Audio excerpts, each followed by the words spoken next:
Hola, buen día, ¿cómo están? Bueno, continuamos con el programa. Hoy vamos a ver la unidad 14, fin de la existencia de la persona. Vamos a agregar persona humana, vamos a compartir un Power y vamos a ir analizando todas las posibilidades que tenemos nosotros en nuestro código respecto a en qué oportunidades se puede dar la extinción de la persona humana. No es un tema sencillo, al igual de lo que ocurría con el comienzo de la existencia de la persona, también con la extinción de la persona vamos a tener diferentes circunstancias. Vamos a empezar por las circunstancias de tipo natural, y luego vamos a pasar a otros supuestos que también revisten especial importancia para el código por las consecuencias jurídicas que el fin de la existencia de la persona traen aparejados en estos supuestos especiales. Muy bien, vamos a empezar entonces, unidad 14, si tienen la unidad a mano pueden ir visualizándola. Vamos a empezar con la primera placa. La muerte biológica. Primera advertencia que vamos a analizar. Nosotros cuando hablamos de la muerte biológica, lo ponemos o está mencionado en el artículo 93 también como contraposición a lo que en algún momento de la legislación y de la historia se llamó o se diferenció de la muerte civil. Esto último ya no existe, pero tienen que saber que hubo antecedentes donde estaba prevista también la eliminación de la persona en la esfera civil. Muy bien, entonces, ¿qué modificaciones introduce el Código del 2015, Civil y Comercial? Primero, que se refiere al fin de la existencia de las personas. No agrega la categoría de persona humana. Sabemos perfectamente que se refiere a persona humana, pero ese es un análisis que actualmente se marca como diferenciación a partir de la jurisprudencia, donde hace la diferencia entre persona con derecho a protección y derechos, diferenciado de la persona humana. Es el caso de animales.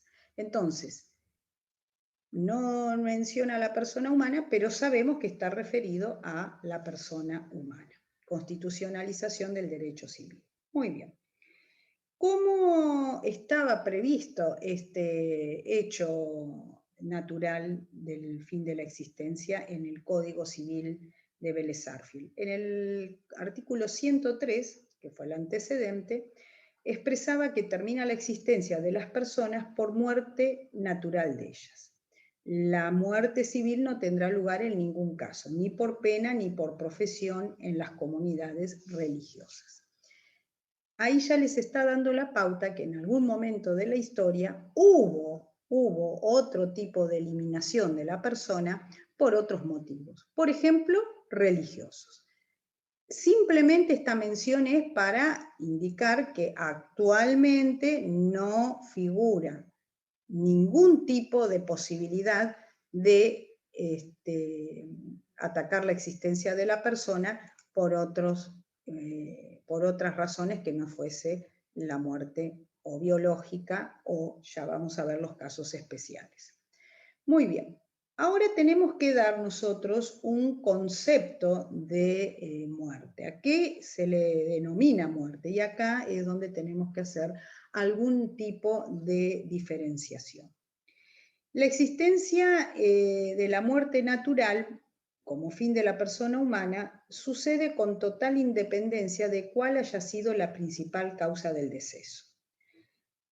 Puede ser muerte natural, puede ser inclusive muerte por accidente o por un hecho violento. Así es que la muerte, cualquier sea su causa, lo que implica es el hecho instintivo de la persona y con ella de toda su personalidad. Por lo tanto, lo que nosotros presenta materia de análisis para el derecho, son todas las disposiciones o normativas que van a tener injerencia o van a regular el fin de esa persona y de su personalidad.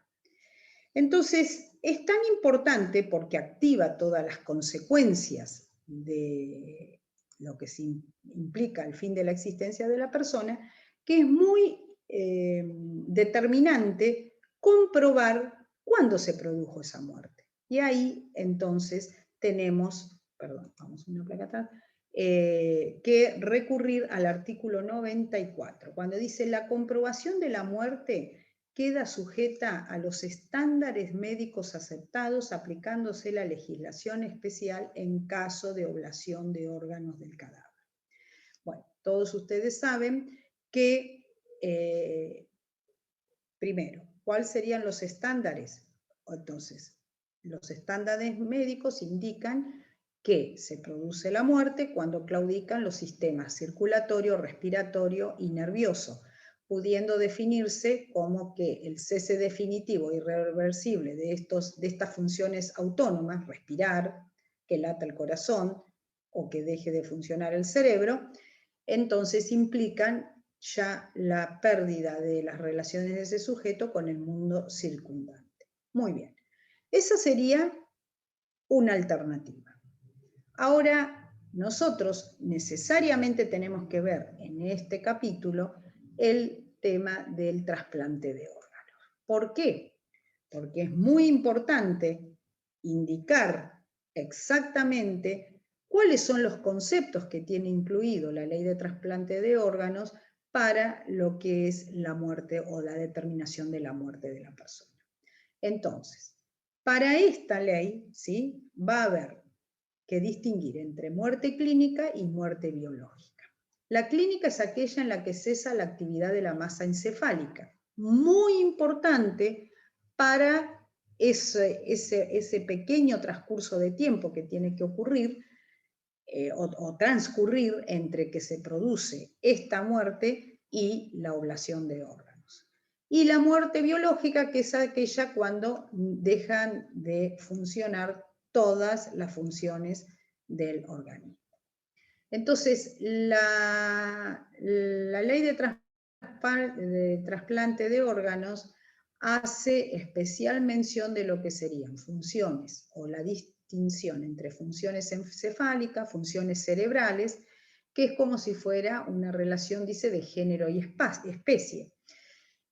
Ahora, ¿qué ocurre cuando deja de funcionar o dejan de existir funciones cerebrales? Esto es lo que tal vez alguno haya escuchado, estado de coma. El sujeto se encuentra dormido, pero conserva sus funciones vitales, ¿sí? La respiración, la temperatura, etc. Ahora, cuando dejan de funcionar en las funciones encefálicas, el corazón sí puede seguir latiendo, pero ya no como parte de las funciones normales o vitales, sino como únicamente la regulación nerviosa central. Entonces, en este caso, puede llevar a un paro cardíaco. Toda esta determinación de saber en qué punto de esa situación se encuentra esa persona cercana al fin de su existencia, conlleva necesariamente, ineludiblemente, la certificación médica. Entonces, esa comprobación queda únicamente restringida a los estándares médicos aceptados. Sin un certificado médico es imposible que existiese, por ejemplo, una autorización para realizarse la oblación de órganos. Bien, entonces para esta ley, en el artículo 23, se especifican claramente lo que tiene que ocurrir y durante cuánto tiempo tiene que ocurrir alguna de estas situaciones para que médicamente se considere que está en condiciones de producirse la oblación. Ausencia irreversible de respuesta cerebral, ausencia de respiración espontánea, en este caso puede seguir con la actividad cardíaca, ausencia de reflejos encefálicos y constatación de pupilas fijas, no reactivas, inactividad encefálica corroborada por medios técnicos, ¿sí?, que también tienen que estar aprobados por el Ministerio de Salud, y una vez que se pudieron verificar los signos referidos en el D, no será necesario que se produzca el paro cardiorrespiratorio, es decir, puede estar funcionando el corazón de manera mecánica. Bien, el artículo 24 reafirma lo que mencionamos, que se exige la certificación del fallecimiento por 2 médicos, ¿sí? Y entre esos 2 médicos, uno de ellos necesariamente tiene que ser de la especialidad médica neurológica o neurocirujano. Todos estos elementos vayan marcándolos como importantes porque hacen justamente a la diferencia entre tener una oblación correctamente practicada o no. Es muy delicado y la ley es muy ajustada y son pautas muy, muy concretas. La hora de fallecimiento es la primera vez que se constataron los signos previstos en el artículo anterior que vimos los 4 actividades. Profe, una consulta. En los casos ordinarios, la verificación queda a cargo del médico que expide el certificado de defunción. Por ejemplo, un accidente de tránsito o un accidente de cualquier tipo. Muy bien. Una vez previsto todo lo que sería la posibilidad de unificar el Código Civil y Comercial con la Ley de Trasplante de Órganos, vamos a analizar otra situación que es la posibilidad de colmoriencia. La colmoriencia es cuando se presume que mueren al mismo tiempo personas que que perecen en un desastre común, ¿sí? Sea un terremoto, sea un maremoto, el hundimiento o la explosión de una nave. Nosotros hemos tenido casos, recordarán el Ara San Juan, por ejemplo. O sea, son casos que en la vida real se producen lamentablemente con más asiduidad que lo que nos gustaría, ¿no? Pero bueno, es posible entonces que 2 o más personas fallezcan en un mismo desastre común, ¿sí? Y generalmente ese es el resultado de situaciones de extrema gravedad que pueden ocasionar la muerte de varias personas. Puede ser un accidente de tránsito en el cual varias personas se encuentren en el mismo vehículo, ¿sí? O un incendio, etc. Entonces, ¿qué es la colmoriencia? Es la situación jurídica donde se crea, por la muerte de 2 o más personas vinculadas entre sí, por la posible adquisición recíproca o unilateral de un derecho, ya sea que hayan acaecido tales decesos en un mismo acontecimiento o evento o no, resultándole consustancial la proximidad cronológica de los fallecimientos. ¿Qué significa esto que les acabo de mencionar?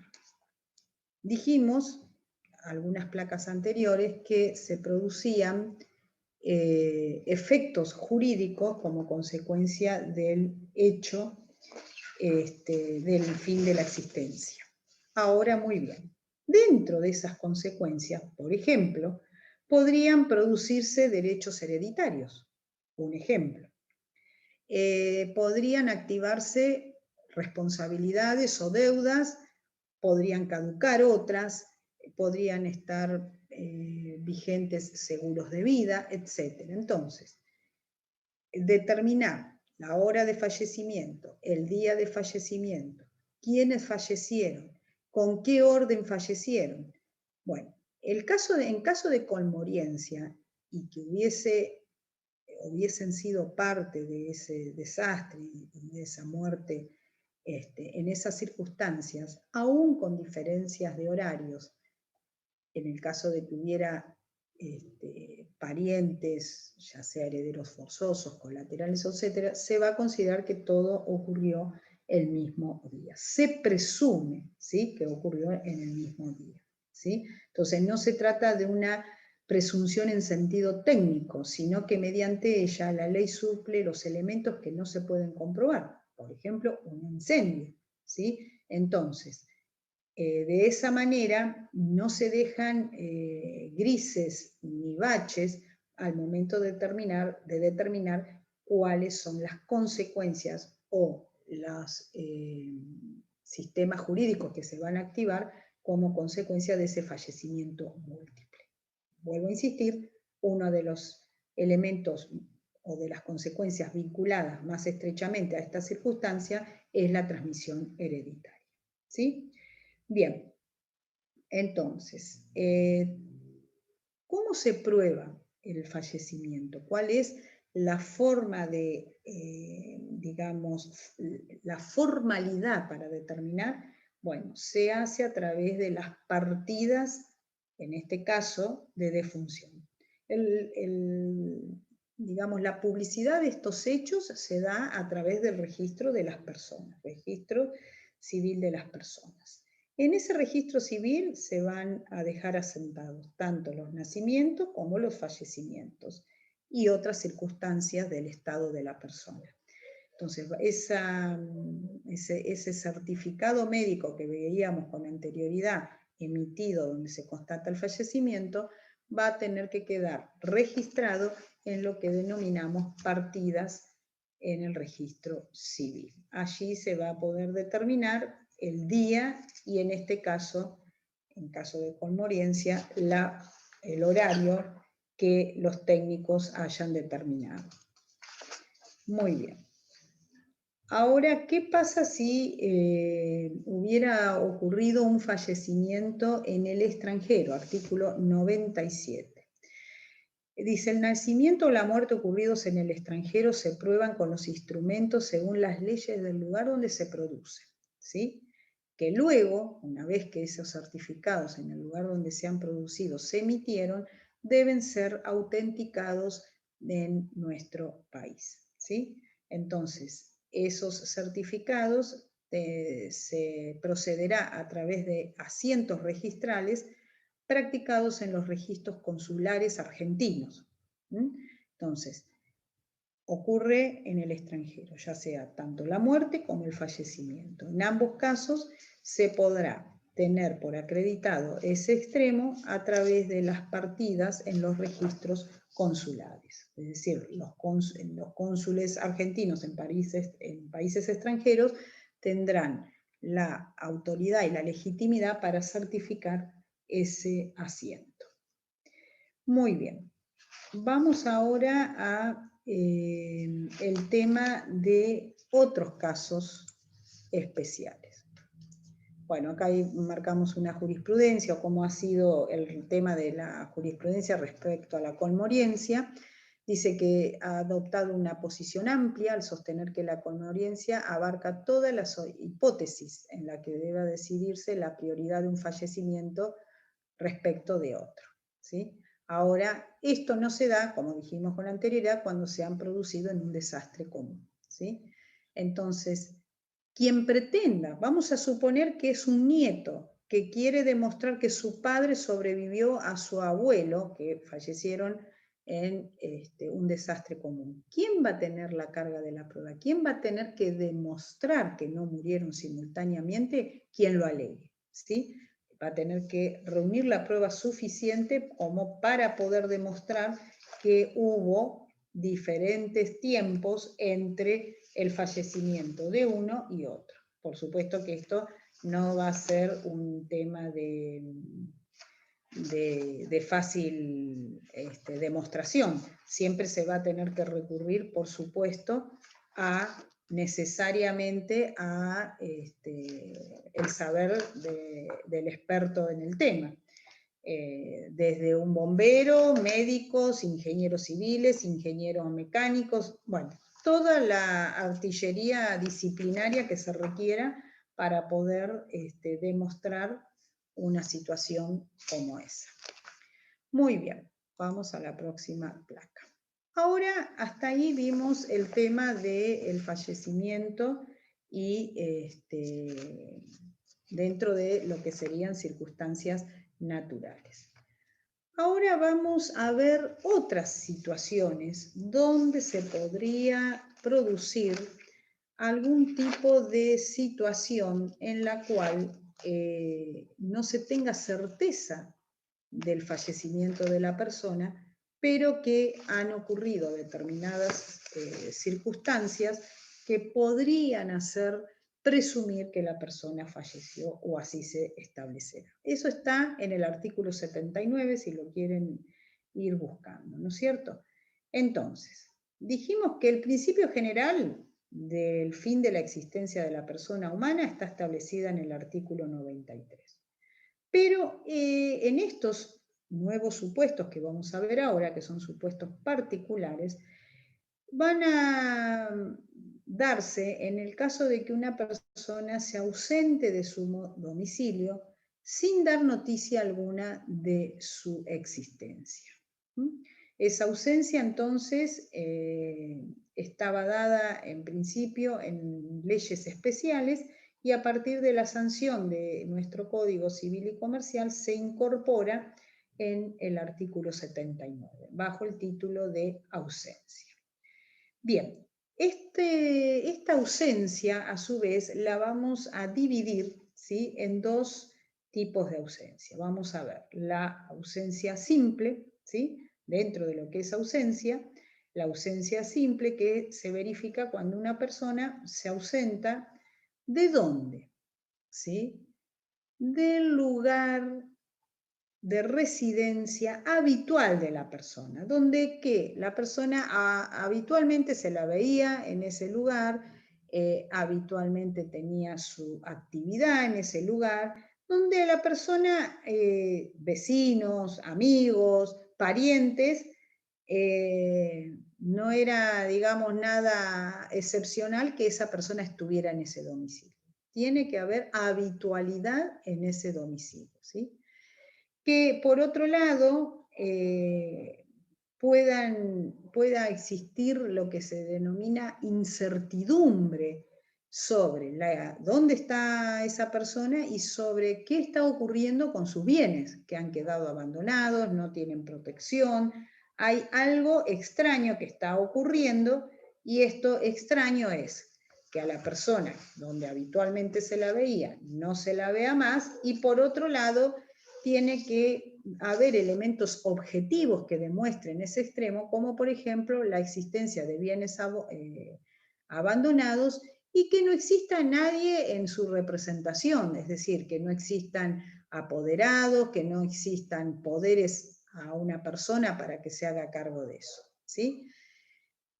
Por supuesto que esta situación, porque no es una cuestión sencilla determinar la ausencia de una persona con consecuencias jurídicas, el código establece tiempo, el transcurso de un tiempo determinado. Y ese tiempo es de 3 años desde la última noticia que se pudo tener de esa persona, ¿sí? Recién ahí se va a poder promover la declaración del fallecimiento presunto, prevista en el artículo 85, ¿sí? También pudo haber desaparecido en circunstancias especiales, que no se tenga la certeza de encontrar sus restos, pero que se supiera que esa persona estuvo en un contexto donde ocurrió un incendio, un terremoto, una guerra, un naufragio, ¿sí? Entonces, ¿para qué se activa? ¿Cuáles son las consecuencias jurídicas de esta ausencia? Bueno, el fin importante perseguido por la norma es el de proteger los bienes de ese ausente, su patrimonio. Muy bien. Ahora, ¿cualquiera puede solicitar esta declaración de ausencia? Bueno, tiene que demostrar primero la persona que tiene un interés legítimo, ¿sí? ¿Y qué juez o ante qué juez se va a tener que plantear? El juez competente en el domicilio de la persona ausente, ¿sí? Si no supiéramos dónde estuvo esta persona por última vez, de dónde se ausentó, pero sí se conocen bienes de esta persona que están abandonados, En ese caso, y por excepción o subsidiariamente, va a ser competente el juez donde tuviera bienes esa persona. ¿Cómo es el procedimiento? Bueno, el procedimiento arranca, ¿sí?, con una demanda, que van a estar previstos en ese procedimiento, sí o sí, la publicación de dictos, ¿sí?, en diarios de mayor circulación en el lugar donde se inicia el proceso, que va a coincidir con el del último domicilio de quien esté ausente o donde existieran bienes de esa persona. Si vencido ese plazo, ¿sí?, no, de esos 5 días no comparece, entonces se le va a designar un defensor oficial al ausente, quien va a velar por sus intereses. También es parte en ese proceso el Ministerio Público, ¿sí? Entonces, sí o sí van a intervenir, vayan marcándolos porque después hay confusión con la otra figura que es la presunción de fallecimiento. Van a intervenir. Quien haya iniciado el proceso, la demanda por ausencia, van a intervenir el Ministerio Público y el defensor oficial que se le designe. Por otro lado, una vez que haya ocurrido y que se haya cumplido con el requisito de la designación de un defensor del ausente, va a ser oído el defensor, se van a demostrar todos los extremos que demuestren que se comprueba la ausencia y en ese caso, cuando existan bienes, va a tener que determinarse algún representante, alguien que se encargue de ese patrimonio que quedó en esa situación. Eso va a tener un nombre técnico que es curatela, y quien quede designado va a ser un curador o curadora, ¿sí? ¿Sobre qué personas puede recaer esta curatela? Bueno, puede recaer sobre el cónyuge, siempre y cuando no estuviera separado de hecho, el conviviente en las mismas circunstancias, no separado de hecho, en caso de que no existan las dos primeras posibilidades, los hijos del ausente, en caso de que no estuvieran los hijos, los padres, y finalmente los colaterales, que serían los hermanos del ausente. Esto es muy importante para tener en cuenta quiénes son los legitimados para ser designados como curadores. En la sentencia, entonces, el juez va a designar, ¿sí?, de los posibles, de los legitimados, aquel que tenga idoneidad moral y económica para desempeñar el cargo, ¿sí? Que se declare la ausencia de la persona no implica la suspensión de la responsabilidad parental, que significa que solamente podría estar limitada cuando se produjera la presunción de fallecimiento, pero mientras que se declare la ausencia, la responsabilidad parental se mantiene. ¿Y esto qué significa? Que si se designa un curador a los bienes, ese curador tendrá que, con los bienes del ausente, cumplir con la responsabilidad parental, por ejemplo, de cuota alimentaria respecto a hijos. Bueno, en el artículo 83 se establece qué tiene que hacer, cuáles serían las obligaciones de este curador. Solo puede realizar, y esto es muy importante, actos de conservación, ¿sí?, y actos de administración. No puede tener o no puede ejercer actos de disposición, ¿sí? Y los frutos de esos bienes que van a ser administrados, vamos a poner un ejemplo, tenía un departamento que no utilizaba. Bueno, el curador puede alquilar ese departamento y con el fruto de ese alquiler tendrá que utilizarlo para el sostenimiento del descendiente, cónyuge, conviviente, hijos en el caso de que existieran. O, ya le digo, del cónyuge, vamos a suponer que el cónyuge no trabajaba porque así era la dinámica familiar, entonces le tendrá que garantizar una cuota alimentaria, ¿sí? Entonces, para que quede bien señalizado, solo puede realizar actos de conservación y de administración. ¿Puede en algún caso realizar un acto extraordinario? Vamos a suponer que una propiedad estuviera en tan mal estado de conservación que hubiera peligro de derrumbe.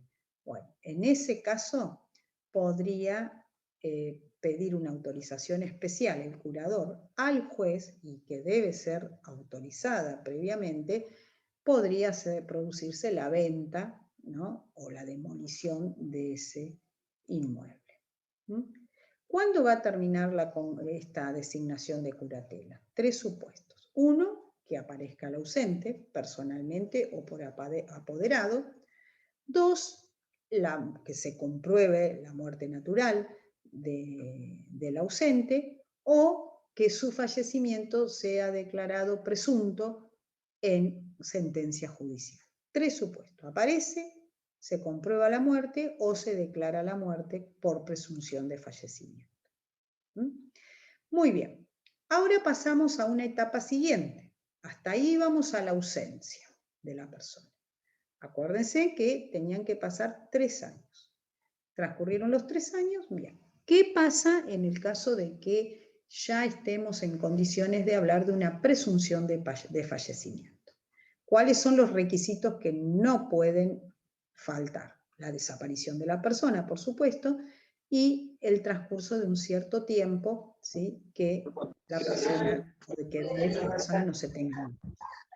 Sin embargo, el artículo 85 contempla, ¿sí?, algunos casos extraordinarios. En el caso de que sea una desaparición simple, una ausencia simple, desde su domicilio, tienen que pasar 3 años. ¿Sí? ¿Desde cuándo? Desde la última noticia que se tenga de esa persona. 3 años desde la última noticia que se tenga de esa persona. Ahora también tenemos la posibilidad del caso extraordinario. ¿Sí? Es cuando no se tenga noticia por 3 años y en ese caso, aún con la designación de un apoderado, se produzca la ausencia de esa persona. ¿Sí? Entonces, en ese caso, elemento objetivo que no puede faltar. Elemento objetivo. 3 años, ¿sí? 3 años de la desaparición. 3 años, ¿sí? No puede faltar este elemento temporal objetivo. ¿Desde cuándo? Desde la última noticia que se tenga de esa persona, aún habiendo declarado o haber tenido designado un representante. Por el otro lado, tenemos el supuesto del caso extraordinario. ¿Sí? El caso extraordinario es aquel en que también se presume, ¿sí?, el fallecimiento, pero ¿qué pasa? Se tiene que comprobar que esa desaparición ocurrió dentro de un estado de ¿qué? Alguna circunstancia totalmente extraordinaria. Por ejemplo, un terremoto, guerra, incendio, hundimiento, derrumbe, alud, siempre que haya ocurrido alguna circunstancia que tenga vinculación con el dato que se tenía de que esa persona estaba en ese lugar, y para determinar el fallecimiento, en vez de contar 3 años como en el supuesto ordinario, desde la última vez que se lo vio, se cuentan 2 años desde que ocurrió ese hecho. 2 años desde que se ocurrió ese hecho. Entonces, ese sería el supuesto A, ¿no? 2 años desde que ocurriera, vamos a suponer, un incendio de un bosque. B, si encontrándose en un buque o aeronave, ¿sí?, no se tuviera noticias de su existencia por el término de 6 meses desde que el suceso ocurrió o pudo haber ocurrido. ¿Sí? No se tiene noticias de la persona que estaba a bordo de la nave que se sabe que se hundió. En este caso, ¿desde cuándo?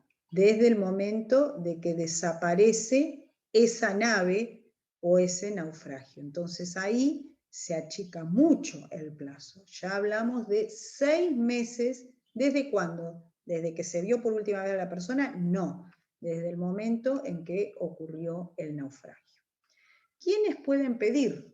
¿Sí? Primero, los legitimados es cualquiera que tenga un derecho relacionado con la muerte de esa persona. Un heredero, inclusive puede ser un acreedor, puede ser, etcétera, una demanda de filiación, cualquier supuesto de alguien que pueda demostrar que tenía un interés legítimo respecto a esa persona. ¿Cuál va a ser el juez competente? Bien.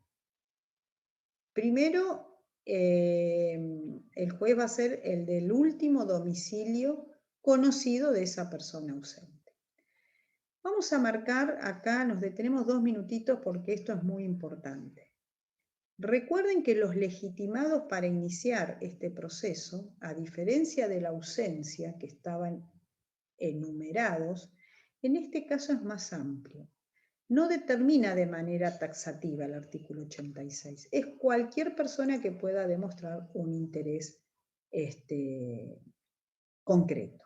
Entonces, mencionamos todos los que vimos antes: cónyuge, conviviente, presuntos herederos, hasta el ministerio, si hubiera herederos incapaces, lo puede hacer a través del ministerio, el beneficiario de un seguro de vida, que puede ser un primo, no ser dentro de los herederos forzosos, los acreedores, y hasta inclusive los parientes en grado no susceptible, por ejemplo, no sucesible, es decir, no herederos forzosos, también podrían abrir este procedimiento. ¿Qué tendrá que demostrar cualquiera de estos legitimados? La desaparición, la competencia del juez con respecto al último domicilio de la persona desaparecida, la búsqueda de información, o sea, demostrar que hubo búsqueda de información y que dio resultado negativo, es decir, recuerden en el Ara San Juan todo el tiempo que se estuvo haciendo investigación respecto a si se hallaban o no los restos de la nave, el transcurso del plazo legal, en el caso, vuelvo a insistir, si es el caso de una guerra, incendio, etcétera, 2 años, si fuera una nave son 6 meses, y obviamente la prueba del hecho extraordinario. Bien, también se va a designar en este caso un defensor del ausente y un curador de bienes, ¿sí? Entonces, en ambos casos, tanto en la ausencia como en este, se va a declarar o designar un curador para protección del patrimonio. Después, ¿cómo se va a citar, digamos, la noticia de la presunción de fallecimiento? Por edictos también, pero acá con más espacio de tiempo y más espacio entre edicto y edicto. Es durante 6 meses y una vez por mes, ¿sí? ¿Es la declaración de ausencia un presupuesto necesario para la declaración de fallecimiento? No. Tendrá que probar desde la declaración de ausencia todos los extremos que se piden para la presunción de fallecimiento. No es un paso obligado de una situación a la otra, de declaración de simple ausencia a presunción de fallecimiento. Va a tener que cumplir en el proceso con todos los extremos solicitados. Bien, entonces, esta publicación en el boletín y en el boletín oficial y en el diario que indique el juez se tendrá que dar una vez por mes durante 6 meses, ¿sí?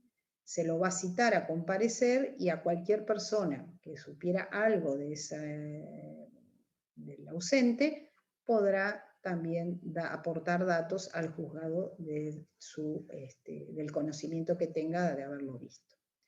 Muy bien.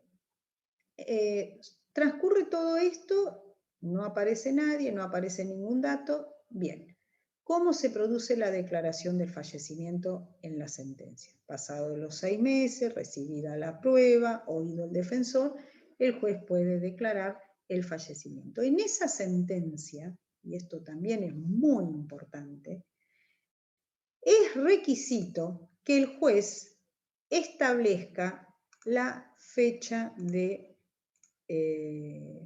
o sea, el día presuntivo de fallecimiento. En cada caso hemos visto en qué día se puede establecer. O sea, el juez tiene pautas objetivas para poder determinar el tiempo, si es a los 6 meses, si es extraordinario, al año y medio, si es extraordinario, a los 2 años, a los 3 años, depende del supuesto, el juez tiene pautas objetivas. ¿Sí? Entonces, en el caso ordinario, el último día del primer año y medio. En el primero de los casos extraordinarios, si hubiera una catástrofe, ¿no es cierto?, el día del término medio de la época en que ocurrió o pudo haber ocurrido. Vamos a suponer que es un desprendimiento de nieve y era un grupo de escaladores de montaña, ¿sí? Ese desprendimiento se produjo durante 24 horas, durante 48 horas, y no se sabe en qué momento esos escaladores pudieron haber fallecido. Entonces se hace un promedio midiendo la totalidad del tiempo durante el cual ocurrió esa catástrofe y de allí el día intermedio, ¿sí? En el segundo caso extraordinario, el último día en que se tuvo noticia del buque o la aeronave perdidos, ¿sí? En qué día, por ejemplo, zarpó. Y también, si fuera posible en la sentencia y el juez tuviera elementos suficientes, podría establecer hasta inclusive la hora, ¿sí? Si no se pudiera determinar la hora, entonces en ese caso, en la última hora, se tiene por sucedido el hecho del fallecimiento a la expiración del día declarado. Si teníamos 48 horas, y yo hago un promedio, va a ser a la última hora de las primeras 24, en el caso de que fuera un hecho extraordinario. Bien, bueno, acá tienen unos ejemplos, este Power está subido al campus, así que acá tienen ejemplos donde ustedes los pueden practicar para ver cómo se aplica concretamente lo que hemos visto. Efectos de la sentencia. La sentencia en la que se declara la muerte no hace cosa juzgada. Eso quiere decir que no es inmutable. ¿Por qué? ¿Cuáles serían las causales por las cuales esa sentencia podría ser revocada? Por ejemplo, con la aparición de la persona, ¿sí? Esto ha ocurrido, aunque parezca algo extraordinario, ha ocurrido, por ejemplo, en momentos de guerra, ¿sí? Después, una vez que esté inscripta la sentencia con el día presuntivo del fallecimiento, los interesados recién ahí podrían iniciar el proceso sucesorio. Cuando esos herederos tienen que declarar los bienes de la persona declarada presuntamente fallecido, eso se inscribe en el registro de la propiedad inmueble, ¿sí?, a favor de estos herederos. Pero se puede, o sea, se realiza una vez, ni bien hayan recibido los bienes, mediante el registro de la prenotación, ¿sí? Es decir, prenotación, todavía no está definitivo. ¿Y para qué se hace esto? Es una forma de conservación, pero a su vez también de limitación. Por ejemplo, antes de que quede definitivo esta inscripción de prenotación por el término de un año, estos bienes no se pueden ni vender ni grabarlos, es decir, ni crear una hipoteca, salvo autorización del juez. Entonces, esta prenotación, ¿qué implica? Primero, consiste en dejar constancia en los registros, ¿sí?, en el caso de que sea un inmueble, en la propiedad inmueble, en el registro de la propiedad inmueble, si fuera un automotor, en el registro de la propiedad automotor, ¿sí? Entonces, mientras que eso dure, no se puede disponer de ese bien. ¿Cuándo va a quedar sin efecto si nada, digamos, si nada cambia esa sentencia? Recién a los 5 años, ¿sí? Ahora, ¿qué ocurriría si la persona declarada presuntamente fallecida cumpliera 80 años antes que se cumplieran esos 5 años. Bueno, en ese caso, al momento de cumplir los 80, automáticamente queda inscrito definitivamente y estos herederos podrían disponer de los bienes, ¿sí? Entonces, doble juego temporal. Por un lado, 5 años en el caso de que la persona no tuviera 80 o cercana a los 80. Si la persona cumpliera, por ejemplo, los 80 años a los 6 meses de inscribirse esta prenatación, queda totalmente firme y los herederos podrían realizar toda disposición de los bienes, ¿sí? Bien, por supuesto que estos 5 años, donde, vuelvo a insistir, ya están inscritos en el registro de la propiedad, ya sea automotor o inmueble, no, pueden conservarlos, no pueden disponer, porque es para proteger el supuesto caso de reaparición de la persona. Vamos a suponer que reaparece la persona, ¿sí? ¿Qué ocurre con esos bienes? Bien, la transmisión de dominio hecha a favor de los herederos deberá ser restituida al reaparecido. ¿Qué pasa con los frutos que hubieran brindado esos bienes? El heredero de buena fe no debe restituir los frutos, ni los percibidos, por supuesto, hasta el momento de la aparición. ¿Qué hubiera pasado si hubiera frutos, por ejemplo, una cosecha de kiwi en un campo que todavía no se cosechó y reaparece el ausente? En ese caso, esos frutos son para el ausente, ¿sí? Ahora, si hubiera un heredero de mala fe, poseedor de mala fe, que supiera algo, que tuviera algún dolo en toda esta situación, tendrá que restituir todo, absolutamente todo, inclusive lo que ya hubiera percibido.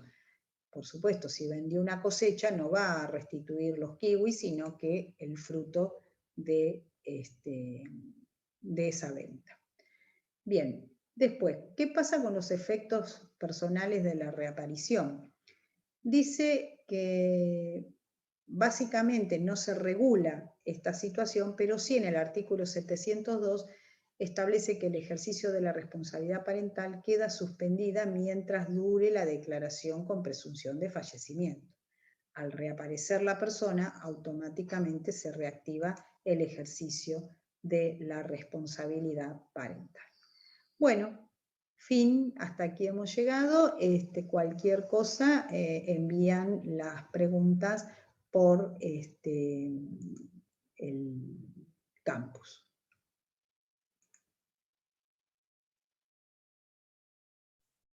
Gracias.